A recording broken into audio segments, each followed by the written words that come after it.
Next point, reproduction and modern technology. कुठला point बघतो आपण? Reproduction and modern technology. Many couples cannot have a children due to the various reasons. बऱ्याच दाम्पत्यांना किंवा पेअर्सना pregnancy जे आहे ती राहत नाही किंवा मूल होत नाही.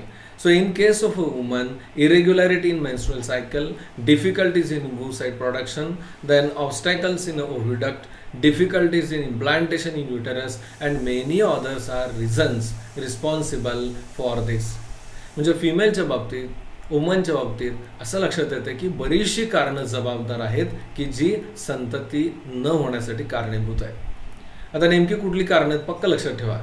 Which are the reasons of infertility in case of females असा प्रश्न विचारला जाऊ शकतो. So which are the reasons of infertility म्हणजे प्रेग्नन्सी न राहण्याची कारणं कुठले? सो इन वुमन पहिलं पहा, इरेग्युलरिटी इन मेन्स्ट्रुअल सायकल. बऱ्याच लेडीजच्या बाबतीत हा प्रॉब्लेम असतो की मेन्स्ट्रुअल सायकल जी पिरियडिकली यायला पाहिजे मंथली ती येत नाही, तर त्याच्यामध्ये इरेग्युलरिटी असते. त्यानंतर सेकंड कारण आहे डिफिकल्टी इन oocyte प्रोडक्शन. ज्या ओव्हम किंवा oocyte तयार व्हायला पाहिजे त्या होत नाहीत किंवा रिलीज होत नाहीत. Next one about the obstacle in oviduct. जे ओव्हिडक्ट आहेत त्या ट्यूब्स प्रॉपर ओपन पाहिजेत की ज्याच्यामधून स्पर्म्स आणि ओव्हम हे ट्रान्सफर होणार आहेत. तर बऱ्याच वेळा ट्यूब्सला फोल्ड असतात, ट्विस्ट असतात, ब्लॉकेजेस असतात, सिलिया वर्क होत नाही आणि त्यामुळं सुद्धा त्या प्रोसेसला अडथळे येतात. नेक्स्ट आहे difficulties in implantation in uterus. जरी फर्टिलायझेशन झालं तरी ते जे झायगोट आहे हे फॅलोपियन ट्यूबमधून किंवा ओव्हिडक्टमधून हे नंतर युटेरसमध्ये इम्प्लांट होत नाही, म्हणजे गर्भ जो आहे तो अटॅच होत नाही. हा एक प्रॉब्लेम असू शकतो. And many other reasons. याच्याशिवाय आणखीनही काही कारणं आहेत की ज्यामुळे हे इनफर्टिलिटी आढळते. Absence of a sperms in a semen, slow movement of a sperm, anomalies in the sperms are the reasons in case of a males. ज्या पद्धतीने आपण फिमेल्समध्ये पाहिलं त्या पद्धतीने मेल्समध्ये सुद्धा काही ड्रॉबॅक्स आहेत की ज्यामुळं रिप्रोडक्शन प्रोसेसमध्ये अडथळा येतो किंवा फर्टिलायझेशनच्या प्रोसेसमध्ये अडथळा येतो. मेल्समध्ये काय प्रॉब्लेम असतो पहा, absence of a sperms in a semen. म्हणजे मेल्समध्ये जे सिमेन इजॅक्युलेट केलं जातं त्या सिमेनमध्ये स्पर्मचा अंतर्भाव नसतो, स्पर्म्स नसतात किंवा जरी असले they are having a slow movement. स्पर्ममध्ये जी मुवमेंट असते, स्पेसिफिक मुवमेंट असते त्यांच्या टेलमुळं पुढं जाण्यासाठीची, तर ती मुवमेंट आढळत नाही. त्यामुळं स्पर्म जे आहेत ते ओव्हमपर्यंत पोचत नाहीत, म्हणजे ओव्हमला फर्टिलाइज करू शकत नाही. त्यामुळं सुद्धा प्रेग्नन्सी राहणार नाही. Then anomalies in sperms. Anomalies म्हणजे ड्रॉबॅक किंवा डिफेक्ट्स. म्हणजे स्पर्ममध्ये डिफेक्ट्स असतात, म्हणजे त्याच्यामध्ये अनेक प्रकारचे डिटेल्स आहेत. आता आपण फक्त लक्षात ठेवूयात, ॲनामॉलीज म्हणजे काही डिफेक्ट्स किंवा डिफेक्टिव्हनेस स्पर्म्समध्ये आढळते. So these are the reasons in case of males. But now with the help of advanced medical techniques like IVF, surrogacy, sperm bank and childless couples can have a child. जरी एवढे problem फिमेल्समध्ये किंवा मेल्समध्ये येत असले तरी advance टेक्निकचा जर वापर केला तर आज अशा ज्या संततीविरहित कपल्स आहेत त्यांना संतती होऊ शकते. मग आता असे कुठले टेक्निक आहेत की ज्याच्यामध्ये हे जे पेअर्स आहेत त्यांना संतती होत नाही, तर त्यासाठी टेक्निक कोणते आहेत ह्याची माहिती आपण या पॉईंटमध्ये बघणार आहे. तर पहिलं जे टेक्निक आहे ते म्हणजे IVF, in vitro fertilization. Then second one is the surrogacy. त्यानंतर स्पर्म बँक. हे मार्ग उपलब्ध आहेत. आपण एक एक करून बघूयात. पहिलं आहे in vitro fertilization. In vitro fertilization त्याचं शॉर्ट फॉर्म आहे IVF. नेमकं काय आपण समजून घ्या. In this technique fertilization is brought about in the test tube and the embryo form is implanted in the uterus of woman or the at appropriate time. पहा concept अगदी simple आपल्या लक्षात येईल. डायग्राम पाहिल्यानंतर आपल्याला आणखीन समजायला सोपं जाईल. Fertilization in a test tube. मला वाटतं हा टेस्ट ट्यूब शब्द ऐकल्या आपल्याला काही जणांना आठवलं असेल की टेस्ट ट्यूब बेबी ही टर्म आपण बऱ्याच वेळेला ऐकतो. टेस्ट ट्यूब बेबी म्हणजे काय, तर बाळाची निर्मिती जी आहे ती टेस्ट ट्यूबमध्ये करायचं. आता हे ऐकायला थोडं वेगळं वाटतं आपल्याला की टेस्ट ट्यूबमध्ये बाळ कसं असेल, परंतु जो फर्टिलायझेशन मेकॅनिझम आहे तो फर्टिलायझेशनचा मेकॅनिझम हा टेस्ट ट्यूबमध्ये होतो. म्हणजे एग आणि स्पर्म हे फर्टिलाइज केलं जातात एकत्र आणून. एग जे आहे ते फर्टिलाइज होतं आणि जे झायगोट तयार होईल, एम्ब्रिओ तयार होईल, हा परत नंतर युटेरसमध्ये ट्रान्सफर केला जातो. म्हणजे आपल्याला असं म्हणता येईल की ज्या कपलच्या बाबतीत संतती होत नाही त्या फिमेलचं जे एग असेल ते आर्टिफिशियली रिप्रोडक्टिव्ह सिस्टीममधून बाहेर काढतात आयडियल कंडिशनला इन्क्युबेशन मेंटेन करून, आणि हे एग टेस्ट ट्यूबमध्ये न्यूट्रिएंट मीडियम मध्ये घेतात आणि जो पार्टनर असेल त्याचे जे स्पर्म्स आहेत ते त्या एगच्या कॉन्टॅक्टमध्ये सोडले जातात. आता ही ॲक्च्युली प्रोसेस जी आहे ती डायग्राममध्ये दाखवली पहा. नेमकं इथं काय दिसतंय तर हे जे मध्ये गोल दिसणारं स्ट्रक्चर आहे हे एग आहे आणि त्याच्यामध्ये जो स्पर्म असतो त्याचा न्यूक्लियस हा निडलच्या सहाय्यानं आतमध्ये पुश केला जातोय. म्हणजे इथं मेल आणि फिमेल न्यूक्लियस किंवा गॅमेट्स जे आहेत ते युनाईट होतात, तिथं फर्टिलायझेशन होईल आणि हे झाल्यानंतर जे झायगोट तयार होईल टेस्ट ट्यूबमध्ये असेल ते आर्टिफिशियली परत युटेरसमध्ये इम्प्लांट केलं जातं. आणि ही जे प्रोसेस आहे ही योग्य टाईम विचारात घेऊन करायला पाहिजे. टाईम म्हणजे कुठला, आपण मगाशी पाहिलं की मेन्स्ट्रुअल फेजमध्ये एक अशी फेज असते की जिथं कंप्लीट झाल्यानंतर म्हणजे मेन्स्ट्रुअल फेज कंप्लीट झाल्यानंतर इम्प्लांटेशन होतं, त्या पिरियडमध्ये हे करणं आवश्यक आहे. Then IVF technique is used for having the child in case of those childless couples who have problems like leg sperm count, then obstacles in oviduct extra. शक्यतो हे जे टेस्ट ट्यूब बेबी टेक्निक आहे किंवा in vitro fertilisation technique आहे हे कोणत्या कपलच्या बाबतीत वापरलं जातं तर ते पक्का लक्षात ठेवा. ते जे सांगितलं आहे with the couples who are having the problems like the less sperm count, म्हणजे मेलमध्ये या कपलच्या बाबतीत स्पर्म काउंट जो आहे म्हणजे स्पर्मची जी संख्या आहे तुलनेनं नॉर्मलपेक्षा ही खूप कमी असते, किंवा फिमेलच्या बाबतीत ओव्ह्यूडक्टमध्ये ऑब्स्टॅकल्स असतात म्हणजे अडथळे असतात की फर्टिलायझेशन होत नाही किंवा जरी फर्टिलायझेशन झालं तरी ते झायगोट जे आहे ते युटेरसपर्यंत पोहोचत नाही, त्यांच्यामध्ये हे टेक्निक वापरतात. नेक्स्ट पॉईंटकडे आपण जाऊयात. Then surrogacy. सरोगेसी याचा अर्थ मातृत्व, हे भाडोत्री मातृत्व मराठीमध्ये असणारा शब्द. म्हणजे नेमकं काय की काही वेळेला युटेरस हे बाळाच्या डेव्हलपमेंटसाठी सक्षम नसतं. समजा हे कपल आहे असं डायग्राममध्ये फोटोग्राफमध्ये दिलं आपल्या लक्षात येईल, आणि या फिमेलच्या बाबतीत ती स्वतः गर्भाशयामध्ये बाळ वाढवू शकत नाही, गर्भाशयामध्ये प्रॉब्लेम आहे. तर अशा वेळेला दुसरी एखादी फिमेल हे जे झायगोट आहे या बॉडीमध्ये असणारे या कपलच्या बाबतीतलं हे झायगोट टेस्ट ट्यूब बेबीच्या सहाय्याने तयार केलं जाईल आणि नंतर ही दुसरी लेडीज तिच्या युटेरसमध्ये किंवा गर्भाशयामध्ये हे बाळ वाढवेल आणि ते बाळ पूर्ण विकसित झाल्यानंतर, विकसित इन द सेन्स गर्भाशयामध्ये विकसित झाल्यानंतर आफ्टर नॉर्मल डिलिव्हरी हे परत त्या कपल्सला दिलं जाईल. म्हणजे आर्टिफिशियल फर्टिलायझेशन करून टेस्ट ट्यूबमध्ये तो फर्टिलायज्ड एग किंवा झायगोट जे आहे ते या दुसऱ्या लेडीच्या गर्भाशयामध्ये वाढवलं जातं आणि हे जे टेक्निक आहे याला सरोगेसी असं म्हणतात. बघूयात आपण नेमकं इथं काय दिले point. Some women have problems in implantation of an embryo in the uterus. पहा, युटेरसमध्ये इम्प्लांटेशन होण्यामध्ये अडचणी असते काही वुमनच्या बाबतीत. So such women can take the help of modern remedical technique called as the surrogacy. म्हणजे जर इम्प्लांटेशन होत नसेल तर जे नवीन टेक्निक आहे मॉडर्न टेक्निक त्याचं नाव काय, surrogacy. In this technique, oocyte is collected from the ovary of the woman having the problem in implantation in the uterus. आता हे सरोगेसीची प्रोसेस कशी केली जाते पहा. तर पहिल्यांदा हे oocyte जे आहे हे टेक्निकली त्या फिमेलच्या बॉडीमधून काढलं जातं, घेतलं जातं. Then that oocyte is fertilized in the test tube with the help of a sperms collected from her husband. तिच्या मिस्टरांचे जे स्पर्म्स असतील त्याच्यामध्ये स्पर्म कलेक्ट केले जातात आणि हे एग किंवा oocyte आणि हे स्पर्म टेस्ट ट्यूबमध्ये युनाईट करतात, फर्टिलायझेशन घडवतात. आफ्टर फर्टिलायझेशन एम्ब्रिओ तयार होईल किंवा झायगोट तयार होईल. So the embryo found from such fertilization is implanted in the uterus of some other woman. म्हणजे त्या कपलचं सोडून दुसरी एखादी गृहिणी किंवा वुमन जे आहे तिच्या गर्भाशयामध्ये हे गर्भ बसवलं जातं हॅव्हिंग द नॉर्मल युटेरस. मात्र ही जी वुमन असेल हे नॉर्मल युटेरसची असली पाहिजे की जिच्यामध्ये हे इम्प्लांटेशनची प्रोसेस शक्य आहे. So such a woman in whose uterus the embryo is implanted is called as a surrogate mother. म्हणजे ज्या फिमेलच्या बाबतीत बॉडीमध्ये असं एम्ब्रिओ वाढवलं जातो त्याला काय म्हणायचं, सरोगेट मदर. ठीक आहे. Then next concept that we see is about the sperm bank or the semen bank.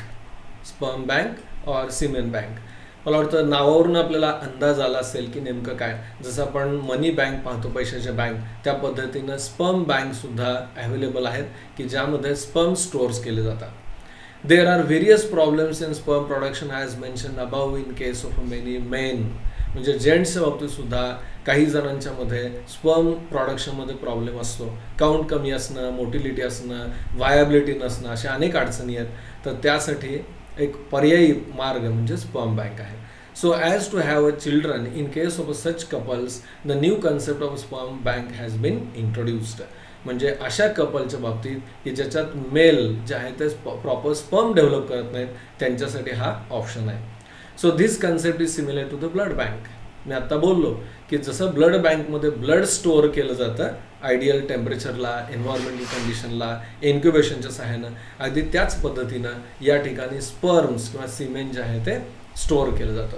So semen ejaculated by the desired men is collected after their thorough physical and medical checkup and stored in the sperm bank. Actually जसं blood donor असतात तसे काही व्यक्ती की जे सशक्त आहेत physically, अशा लोकांच्याकडून सिमेन कलेक्ट केलं जातं इजॅक्युलेशनचं आणि ते बँकेमध्ये म्हणजे स्पर्म बँकमध्ये स्टोअर केलं जातं. आणि ज्या कपलमध्ये प्रॉब्लेम असेल त्यांच्या बाबतीत हे स्पर्म्स किंवा सिमेन जे आहे ते फर्टिलायझेशनसाठी वापरलं जातं. As per the wish of a needful couple, oocyte of a woman of the concerned couple is fertilized by IVF technique using the semen from the sperm bank. आता आपण दोन कन्सेप्ट पाहतोय. तुमच्या लक्षात आलं असेल IVF टेक्निक समजलं आपल्याला आणि स्पर्म बँकचं पण लक्षात आलंय. तर ज्या कपलच्या बाबतीत मेलमध्ये प्रॉब्लेम असेल स्पर्मचा, तर त्यावेळेला त्या फिमेलचं म्हणजे वुमनचं एग आणि जे डोनर असतील स्पर्मचे त्यांचे स्पर्म जे आहेत ते आर्टिफिशियली टेस्ट ट्यूबमध्ये म्हणजे IVF टेक्निकनं फर्टिलाइज केले जातात. So then resultant embryo is implanted in the uterus of the same woman. आता ही वुमन जी आहे ती इम्प्लांटेशनला काही प्रॉब्लेम नाही युटेरसमध्ये, त्यामुळे फर्टिलाइज झालेलं जे एग असेल टेस्ट ट्यूबमध्ये केलेलं ते फर्टिलायझर एग किंवा एम्ब्रिओ जो आहे तो त्याच लेडीच्या त्याच वुमनच्या युटेरसमध्ये इम्प्लांट केला जातो. Name of the semen donor is strictly kept secret as per the law. शासनाच्या नियमानुसार हा स्पर्म डोनर किंवा सिमेन डोनर जी व्यक्ती असेल त्याचं नाव मात्र याच्यात गुप्त ठेवलं जातं, ते कोणालाही कळू दिलं जात नाही. त्यानंतर या टॉपिकमधला नेक्स्ट पार्ट आपण पाहतो तो म्हणजे ट्विन्स, ज्याला मराठीमध्ये आपण जुळे असं म्हणतो. तर ते ट्विन्स. इथे फोटोग्राफ दिलेला आहे, फार बोलका असा फोटोग्राफ आहे. पहा, ट्विन गर्ल्स एज 18 months. 18 वर्ष वयाच्या या जुळ्या मुली आहेत. आपण ज्यावेळेला पाहतो यांच्याकडं त्यावेळेला हे दोन्ही एकच आहेत असं वाटतात, त्यांच्यामध्ये खूप सारखेपणा आढळतो. या पॉईंटमध्ये आपण ट्विन्सबद्दल थोडी डिटेल माहिती पाहणार आहोत. 2 embryos develop simultaneously in the same uterus and thus 2 offsprings are delivered simultaneously.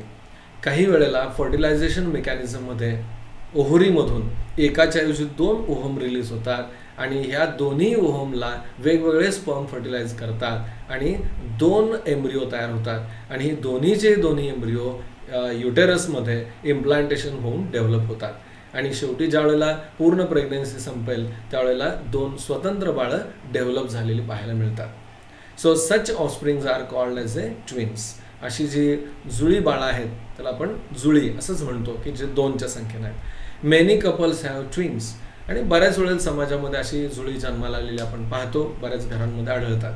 There are 2 main types of twins as monozygotic twins and dizygotic twins. या जुळ्यांमध्ये पण फरक आढळतात. नेमके काय फरक आहेत तर काही वेळेला जुळी इतकी सेम असतात, खूप सारखी असतात आणि ते दोन्ही एक तर मुलं असतात किंवा दोन्ही मुली असतात. तर काही वेळेला एक मुलगा एक मुलगी असं असू शकते, सेक्स वेगळं असू शकतं. आणि हे नेमके बदल का घडतात, कशा पद्धतीने घडतात तर आपण ह्या टाईपमध्ये बघणार आहे. ह्याच्यात 2 शब्द आपण खास करून लक्षात घेणार आहे. एक म्हणजे मोनोझायगॉटिक आणि दुसरा जो आहे तो डायझायगॉटिक. पहा, मोनोझायगॉटिक याचा अर्थ काय होतो की एक फर्टिलायझेशन एगचं होतं, झायगोट तयार होतं आणि त्या एका झायगोटच्या डेव्हलपमेंटपासून एम्ब्रिओ होऊन जे बेबी तयार व्हायला पाहिजे, बाळ तयार व्हायला पाहिजे, त्याच्याऐवजी तो एम्ब्रिओ स्प्लिट होतो, त्याचे 2 भाग होतात आणि एकाच एम्ब्रिओच्या पासून 2 बाळं तयार होतात. ते असणार आहेत मोनोझायगॉटिक. मग अशा वेळेला ती दोन्ही ट्विन जे असतील ती मुली असू शकतील किंवा मुलं असतील. आणि एका एम्ब्रिओपासून झाल्यामुळे ती दोन्ही खूप सारखी असतात. आता डायझायगोटिक नावावरून कळतं, डाय मीन्स टू, म्हणजे दोन ओव्हम किंवा ओसाइट ह्या दोन्ही वेगळे असतात आणि दोन्ही वेगळे फर्टिलाइज होऊन दोन पूर्णपणे वेगळी बाळं जी आहेत ती तयार होतात. Monozygotic twins are formed from single embryo. लक्षात घ्या, आता मी बोललो तुमच्या लक्षात आलं असेल. Monozygotic means twins developed from a single embryo. During early period of embryonic development within 8 days of a zygote formation, zygote तयार झाले आणि त्याचे रिपीटेड डिव्हिजन मायटोटिक चालू आहे, डेव्हलपमेंट चालू आहे. अगदी 8 दिवसामध्येच cells of that embryo divide into 2 groups. काही वेळेला ॲक्सिडेंटली एकाच एम्ब्रिओचे 2 भाग होतात, 2 बंच होतात आणि ते दोन्ही स्वतंत्र डेव्हलप व्हायला सुरुवात होते. Those 2 groups develop as 2 separate embryos and thus monozygotic twins are formed. अशा वेळेला एकाच झायगोटपासून 2 एम्ब्रिओ तयार झाल्यामुळं हे मोनोझायगोटिक ट्विन्स तयार होतात. Such twins are genetically exactly similar to each other. पहा, हे खूप महत्त्वाचं आहे. म्हणजे मोनोझायगोटिक जर ट्विन असतील तर हे एकाच झायगोटपासून तयार झालेले, एकाच एम्ब्रिओपासून तयार झालेले आहेत, म्हणून ते जेनेटिकली एक्झॅक्टली सिमिलर असतात. मग जेनेटिक मेकअप जर सेम असेल तर फिजिकली किंवा एक्सटर्नली सुद्धा ते दिसायला कसे असणार आहेत, सारखे असणार आहेत. So due to this such twins are exactly similar in their appearance. म्हणजे अशी मुलं ही दिसायला अगदी एकसारखी वाटतात. And their gender is also same. Gender म्हणजे सेक्स, म्हणजे त्या दोन्ही मुली असतील किंवा दोन्ही मुलं असतील, सेक्स सेम असतो. That is both will be either boys or the girls. Okay. Then second, in case of the monozygotic twin, if the embryonic cells are divided into 2 groups 8 days after the zygote formation, there is a high possibility of formation of a conjoined twins, that is the Siamese twins. एक आणखीन वेगळा concept आहे. आपण पाहतो की काही वेळेला जी बाळं जन्माला येतात ती 2 असतात, परंतु ती 2 स्वतंत्र नसतात. तर काही वेळेला त्यांचा पोटाचा भाग किंवा पाठीचा भाग या ठिकाणी ती जोडलेली असतात. लक्षात येत आहे. म्हणजे एकच एम्ब्रिओ आहे की जो एम्ब्रिओ त्याचे 2 पार्ट होत आहेत, पण ते जर 2 स्वतंत्र न राहता एकमेकांशी चिटकून राहिले तर त्याच्या अर्ध्या पार्टपासून एक बेबी आणि अर्ध्या पार्टपासून दुसरं बेबी, परंतु त्यांचा काही पोर्शन जो आहे तो अटॅच राहतो. याला आपण सयामी जुळी असं म्हणतो. ठीक आहे, सयामी ट्विन्स. आणि ऑपरेशन करून जन्मानंतर त्यांना वेगळं करावं लागतं. बऱ्याच वेळेला ते करणं शक्य असतं, काही वेळेला ते शक्य पण होत नाही. जर 2 ट्विनमध्ये व्हर्टेब्रल कॉलमच जर कॉमन असेल दोघांमध्ये तर ते वेगळी करता येत नाहीत.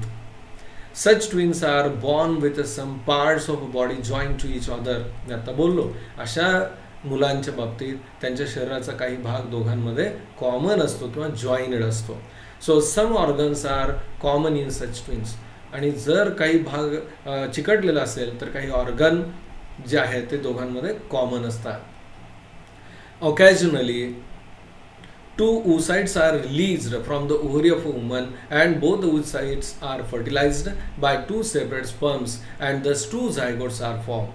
काही वेळेला असं घडतं की ओव्हम एकच्या ऐवजी 2 रिलीज होतात आणि दोन्ही ओव्हम वेगवेगळ्या स्पर्म करून फर्टिलाइज होतात आणि साहजिकच 2 स्वतंत्र झायगोट तयार होतात आणि दोन्ही स्वतंत्र झायगोट हे एम्ब्रिओमध्ये डेव्हलप होऊन त्यांच्यापासून नवीन बेबी जे आहेत ते तयार होतील. 2 embryos are formed from those 2 zygotes and both of these embryos are separately implanted in the uterus and thus zygotic twins are delivered after complete development. म्हणजे पूर्ण वाढ झाल्यानंतर हे दोन्ही बाळं स्वतंत्रपणे जन्माला येतात. So such twins are genetically different and may be same of different by gender. त्यामुळं या वेगळ्या oocyteपासून तयार झालेली ही 2 बाळं असल्यामुळं ती फिजिकली जे आहेत एक्सटर्नली मॉर्फॉलॉजिकल म्हणता येईल आपल्याला एकमेकांपासून दिसायला वेगळी असतात. शिवाय त्यांचं सेक्स पण वेगळं असू शकतं, म्हणजे एक मुलगा आणि एक मुलगी या पद्धतीने असेल. नेक्स्ट पॉईंट आहे इंटरनेट इज माय फ्रेंड. आपल्याला नेटवरती काही माहिती घेण्यासाठी सुचवलं आहे. You may have read that sometimes a woman may deliver more than 2 offspring at a time. Then collect more information from internet about reasons for such incidences. काही वेळेला असं होतं की 2च्या ऐवजी एक एक बाळ होणं हे नॉर्मल आहे. काही वेळेला 2 होतात, काही वेळेला 2पेक्षा जास्त 3, 4, 5 अशा संख्येने बाळं होतात. याच्या मागचं नेमकं कारण काय हे आपल्याला शोधायचं आहे. बऱ्याच वेळेला आपल्याला थोडक्यात असं सांगता येईल की इनफर्टिलिटी असते, म्हणजे संतती होत नाही, आणि हे होण्यासाठी काही हॉर्मोनल डोसेस हे मेडिकल प्रिस्क्रिप्शनमध्ये दिले जातात, किंवा काही कपल्स हे औषधं घेतात. त्याचा परिणाम असा होतो की ओसाईट रिलीज व्हावं हा उद्देश असतो. पण जर हा डोस कमी जास्त झाला तर त्याचा परिणाम म्हणून एकाच्या ऐवजी जास्त ओसाईट रिलीज होतात, जास्त ओहम्स रिलीज होतात, आणि प्रत्येक ओहम जर फर्टिलाइज झालं तर साहजिकच जी जन्माला येणारी बाळ आहेत त्यांची संख्या जास्त असणार आहे.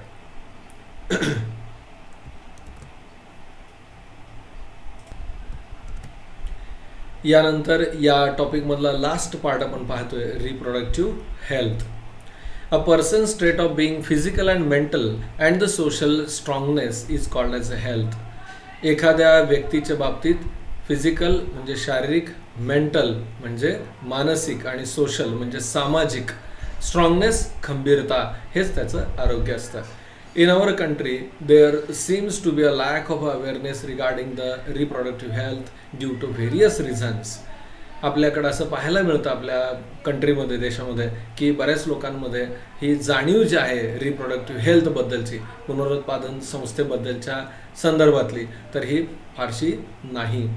अँड व्हेरियस रिझन्स, त्याला काही कारणं आहेत. ती कुठली आहेत? Like social customs, traditions, illiteracy, shyness etcetera.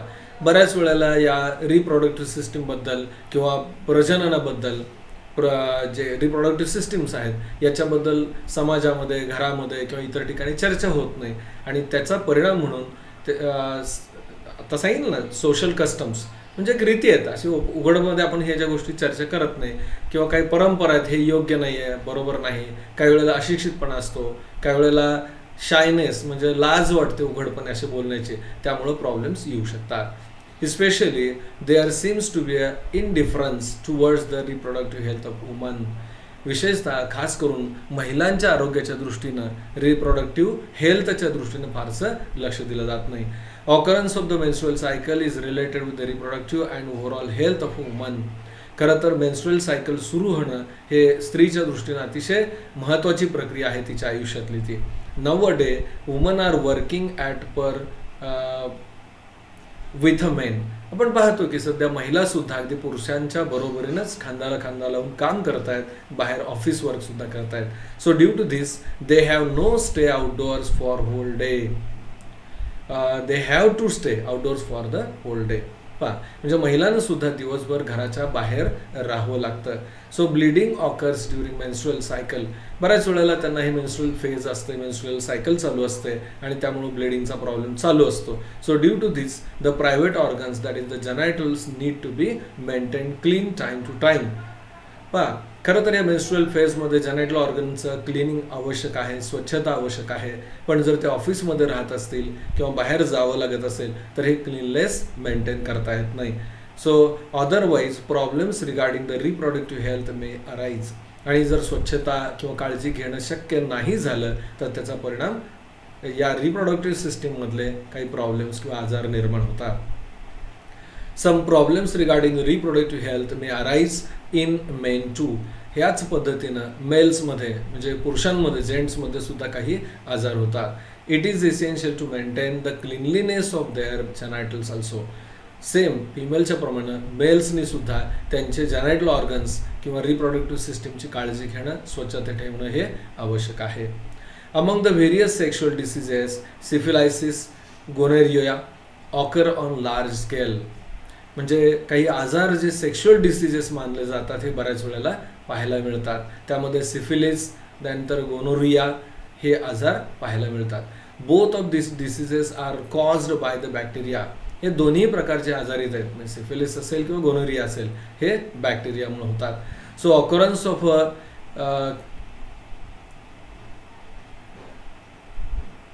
canker, that is patches on the various parts of body including genitals, rash, fever, inflammation of joints, alopecia etc.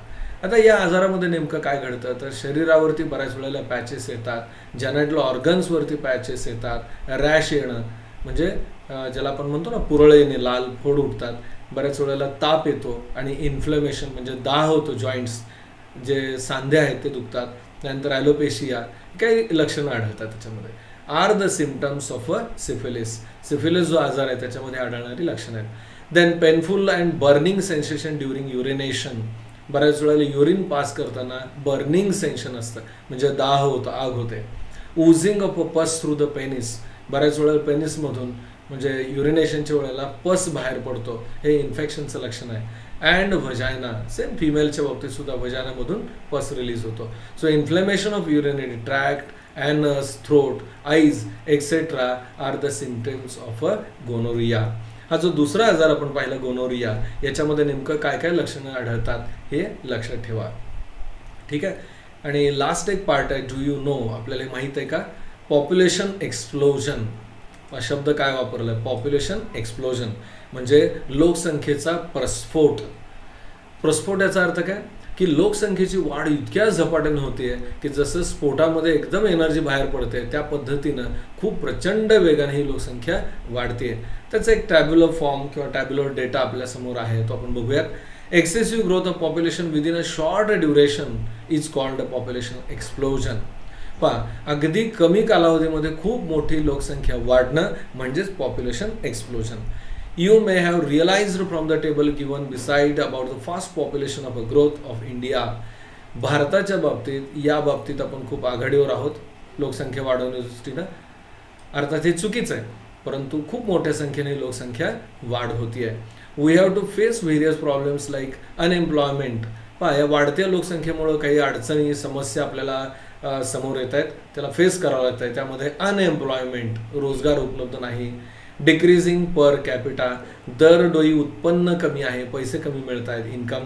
And increasing loan, loan जे आहे ते घ्यावं लागतं. त्यामुळं स्ट्रेस ऑन नॅचरल रिसोर्सेस, वाढत्या लोकसंख्येचा परिणाम म्हणून नैसर्गिक जे स्रोत आहेत आपल्याला ते कमी पडत आहेत, एक्सेट्रा.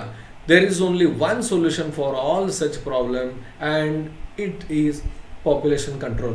या सगळ्या निर्माण होणाऱ्या अडचणी ज्या आहेत, समस्या ज्या आहेत, याच्यावरती एकच उपाय आहे. तो कुठला, तर पॉप्युलेशन कंट्रोल. पॉप्युलेशन कंट्रोल करणं. And for that family planning is the essential for this. म्हणजे कुटुंब नियोजन करणं हा एकमेव याच्यावरती असणारा उपाय आहे. साधारण पॉप्युलेशन जे आहे त्याची वाढ कशी होते, इथं एक टॅब्युलर चार्ट दिलाय इयर वाईज, तो नीट समजून घ्या. 1901, त्यानंतर 1911, 21, 31, 41, दर 10 वर्षानंतर ही जनगणना केली जाते, लोकसंख्या पाहिली जाते. आणि 1901 पासून ते 2011 पर्यंत यात कशी वाढ झाली आहे या टेबलकडे पाहिल्यानंतर आपल्याला लक्षात येईल. Get information, visit a public health center nearby your place and collect the information through an interview of a health officer. आपल्या घराच्या आसपास जे हेल्थ सेंटर असेल तिथं जाऊन आपण त्यांच्याकडून माहिती मिळवायची. अर्थात सध्या लॉकडाऊन आहे आणि आपण घराच्या बाहेर पडत नाही आहे, त्यामुळं हे करणार नाही आपण, पण जेव्हा शक्य असेल तेव्हा आपण हे बघणार आहोत. हेल्थ सेंटरला जाऊन हेल्थ ऑफिसकडून आपण ऑफिसर्सकडून माहिती मिळवायची. कुठली, about the meaning and various methods of a family planning. Family प्लॅनिंगबद्दलची माहिती आपण जाणून घ्यायची आहे. ठीक आहे. याबरोबर आपला हा जो टॉपिक होता रिप्रोडक्शनशी रिलेटेड तो पूर्ण झाला. मला वाटतं आपल्या सगळ्यांना हा समजला असेल. काही अडचणी असेल तर तुम्ही विचारू शकताय. धन्यवाद.